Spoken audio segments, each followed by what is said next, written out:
Hi friends, అందరికీ నమస్కారం. ఈ రోజుటి కథ సుదర్శనుడి సునిశిత బుద్ధి.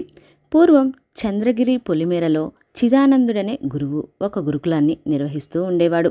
ఆ గురుకులంలో చదువుకునే అనేక మంది విద్యార్థుల్లో వినోదుడు, వినయుడు అనే ఇద్దరు చాలా కాలం విద్యాభ్యాసం చేసి అన్ని విద్యలు నేర్చారు.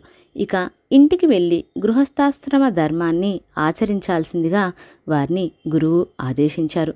ఆ శిష్యులు ఇద్దరూ బయలుదేరే సమయంలో వారితో గురువు, మీరు వెళ్ళే దారిలో రామాపురం అనే ఊరు వస్తుంది. ఆ ఊరి పొలిమేరలో కొద్దిపాటి పొలంలో వ్యవసాయం చేసుకుంటూ కుటుంబం సహా ఉంటున్నాడు నా చిన్ననాటి మిత్రుడు సుదర్శనుడు. నేనొక ఉత్తరం ఇస్తాను, దాన్ని నా మిత్రుడికి అందజేయండి. అక్కడ కొంత సమయం విశ్రాంతి తీసుకుని తరువాత బయలుదేరండి అని చెప్పాడు. అలాగే గురువుగారు అంటూ గురువు దగ్గర సెలవు తీసుకుని వినోదుడు, వినయుడు రామాపురం పొలిమేరకు చేరారు. సుదర్శనుడిని కలిశారు. ఆయన వారిని సాదరంగా ఆహ్వానించాడు. ఇంటి ముందున్న నీటి తొట్టిలోంచి చెంబుతో నీళ్లు తీసుకుని కాళ్ళు కడుక్కున్నారు. వినయుడు ఒక చెంబు నీళ్లతోనే పాదాలు కడుక్కున్నాడు. వినోదుడు 4-5 చెంబుల నీళ్లను గబగబా గుమ్మరించి కాళ్ళు కడుక్కున్నాడు. భోజన సమయంలో పెట్టింది తిన్నాడు వినయుడు. ఆకులో ఏమీ మిగల్చలేదు. వినోదుడు అడిగి మరీ పెట్టించుకుని చివరకు తినలేక చాలా ఆహారాన్ని మిగిల్చాడు. ఇదంతా సుదర్శనుడు గమనించాడు. వాళ్ళిద్దరూ వెళ్ళిపోయాక సుదర్శనుడు తన భార్యతో, మన అమ్మాయిని వినయుడికిచ్చి వివాహం చేద్దాం అన్నాడు. అదేమిటి హఠాత్తుగా నిర్ణయం తీసుకున్నారు అన్నది సుదర్శనుడి భార్య. వారిద్దరి గురువు అయిన చిదానందుడు నేను చిన్నప్పుడు ఒకే గురువు దగ్గర కలిసి చదువుకున్నాం. ఇటీవల రాజధానిలో కలిసినప్పుడు అమ్మాయి పెళ్లి విషయం మాట్లాడాను. వినోదుడు వినయుడిని మన దగ్గరకు ఒక లేఖతో పంపాడు. ఇద్దరిలో మీకు నచ్చిన వారి తల్లిదండ్రులతో తను మాట్లాడి సంబంధం నిశ్చయం చేస్తానన్నాడు అని చెప్పాడు.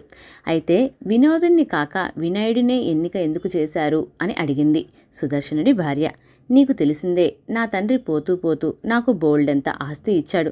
కానీ నేను జాగ్రత్త లేకుండా దుబారాగా ఖర్చు పెడుతూ ఆ ఆస్తినంతా కరగదీశాను. పెళ్ళయ్యేసరికి నా దగ్గర ఈ 2 ఎకరాలే మిగిలింది. ఇప్పుడు మనం దాంట్లోనే వ్యవసాయం చేసుకుంటూ బతుకుతున్నాం. నా గతానుభవాలను బట్టి ఆలోచిస్తే జీవితంలో జాగ్రత్త, పొదుపు ఎంతో అవసరం అని తేలింది. అందుకని అమ్మాయిని దుబారా ఖర్చులు చేయని జాగ్రత్త పరుడికి ఇచ్చి పెళ్లి చేయాలి అనుకున్నాను. ఇంతలో నా మిత్రుడు వీరిని పంపాడు అని చెప్పాడు. అయితే వీరిద్దరిలో వినయుడే పొదుపరి అని ఎలా నిర్ణయించుకున్నారు అని అడిగింది సుదర్శనుడి భార్య.